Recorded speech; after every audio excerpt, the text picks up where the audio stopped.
Hi, welcome to flavours by Sudha. ఈ వీడియోలో మనం అటికి మామిడాకు, దాన్ని గల్జేరాకు అని కూడా అంటారు, దాంతో పెసరపప్పు ఎలా చేసుకోవాలో చూద్దాం. సమ్మర్లో మనకు పెసరపప్పు వాడుకోవడం హెల్తీ అండి, కొంచెం చలువ చేస్తుంది అంటారు. సో పెసరపప్పుతో చేసి చూపిస్తున్నా. ఈ గల్జేరాకుని మనం ఇలా లేత కాడల వరకు తుంపేసుకొని తర్వాత కడిగి సన్నగా కట్ చేసుకోవాలి. ఈ ఆకు నాకు కింద ప్లే ఏరియాలో ఉంటే కోసుకొచ్చుకున్నానండి, అందుకే ఇంత ఫ్రెష్గా బాగుంది. ఎక్కడైనా మొలుస్తుంది. మనకు హైదరాబాద్లో అయితే మనకి ఎక్కడ ఖాళీ స్థలం ఉన్నా మొలుచుంటుంది, లేదు మనకు ఆకుకూరల వాళ్ళ దగ్గర కూడా దొరుకుతుంది. ఇది హెల్త్కి చాలా మంచిదని చెప్తారు. దీంతో ఒక టైపు ఈ పెసరపప్పుతోటి పప్పు అన్నమాట.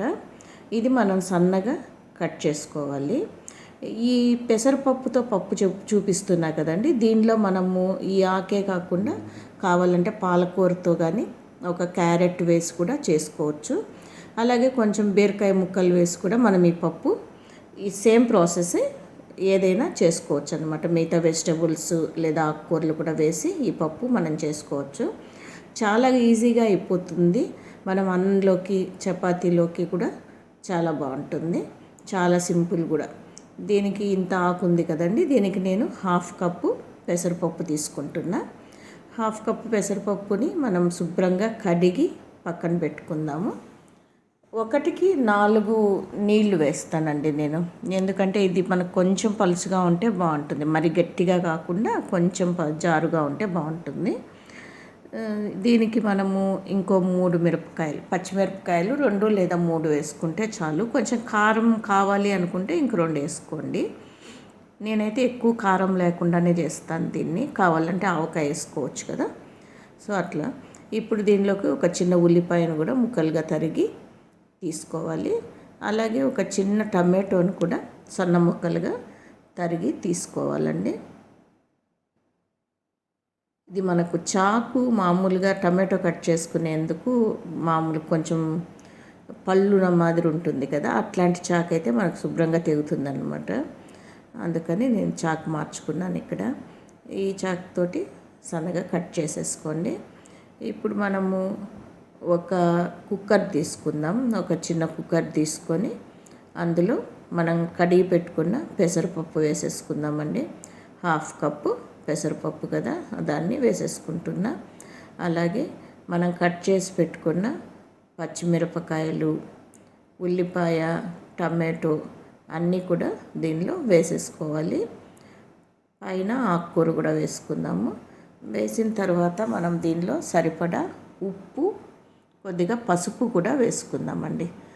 దీనికి ఇది వేసేసుకున్న తర్వాత నీళ్ళు 1:4 అన్నాను కదా, 1:4 వేసుకుంటే సరిపోతుంది. ఇది 2 కప్స్ వాటర్ పడుతుంది. 1/2 కప్కి 2 కప్స్ వేసుకున్నా, కానీ అయినా ఇది మనకు దగ్గరికే అవుతుందండి. మనం మళ్ళీ కూడా కొంచెం నీళ్ళు కలుపుకుంటే వేడి నీళ్ళు కాచుకొని వేసుకుంటే సరిపోతుంది.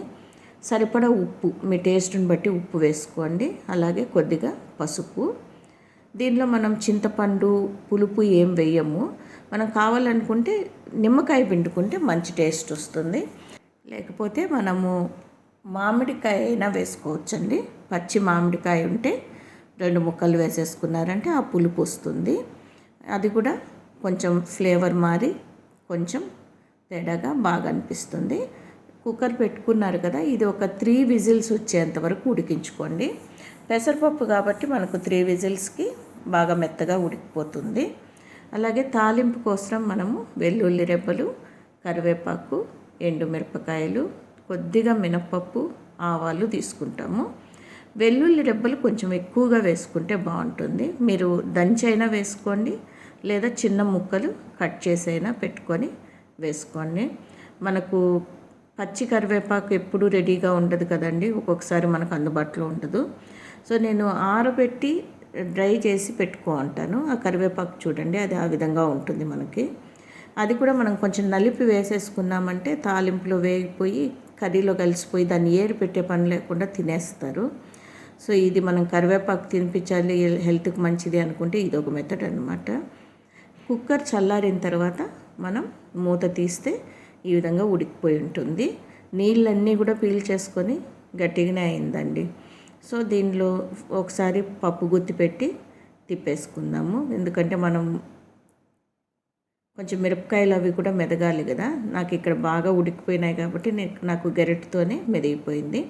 లేదు అంటే పప్పు గుత్తి పెట్టి ఒకసారి రుద్దేసుకోండి. టమాటో కూడా చక్కగా ఉడికిపోయింది, అంతా మనకు కలిసిపోయింది కదా.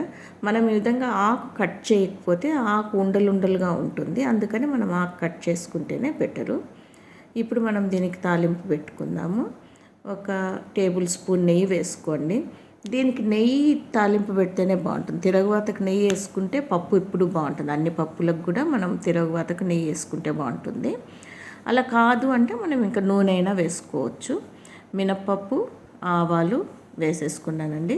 అవి కొంచెం చిట్లీ వేగిన తర్వాత మనం మిగతావన్నీ కూడా వేసేసుకోవచ్చు. కావాలంటే ఇక్కడ మనం కొంచెం ఇంగువ కూడా యాడ్ చేసుకోవచ్చు. కొంతమంది పప్పు ఉబ్బరం అది అనుకుంటారు కదా, సో కొంచెం ఇంగువ యాడ్ చేసుకున్నా కూడా మంచిది. తాలింపు మనకు చక్కగా వేగిపోయిన తర్వాత మనం చేసి పెట్టుకున్న పప్పుని ఇందులోనే వేసేసుకుందాము. వేసుకొని మనకు గట్టిగా ఉంది అనిపించినప్పుడు మనం పక్కన కొన్ని నీళ్లు వేడి చేసుకొని ఆ వేడి నీళ్ళు మనం కుక్కర్లో వేసి కొంచెం పప్పులో కలుపుకుంటూ మనకి ఎన్ని నీళ్లు కావాలో అన్ని నీళ్లు వేసుకుంటే సరిపోతుందండి. చూస్తున్నారు కదా, మనకి ఎంత కన్సిస్టెన్సీ కావాలో అంత కన్సిస్టెన్సీకి, ఎందుకంటే ఇది చల్లారేసరికి మళ్ళీ కొంచెం గట్టిగా అవుతుంది.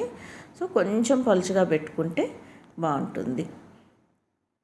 ఇది కన్సిస్టెన్సీ మళ్ళీ మనకు చాలా వరకు దగ్గర పడిపోతుంది. ఇప్పుడు మన పప్పు రెడీ అయిపోయిందండి, డిష్ అవుట్ చేసేసుకుందాము. మీరు దీన్ని చపాతీ, అన్నం దేనిలో అయినా తినొచ్చు, చాలా టేస్టీగా ఉంటుంది, హెల్దీ కూడా. నా వీడియో మీకు నచ్చినట్లయితే తప్పకుండా ఒక లైక్ ఇవ్వండి. అలాగే ఛానల్ని సబ్స్క్రైబ్ చేసుకున్నట్లయితే సబ్స్క్రైబ్ చేసుకొని సపోర్ట్ చేయండి. మీరిచ్చే ఒక లైక్ నాకెంతో ఎంకరేజ్మెంట్గా ఉంటుంది. Thanks for watching this video. Thank you.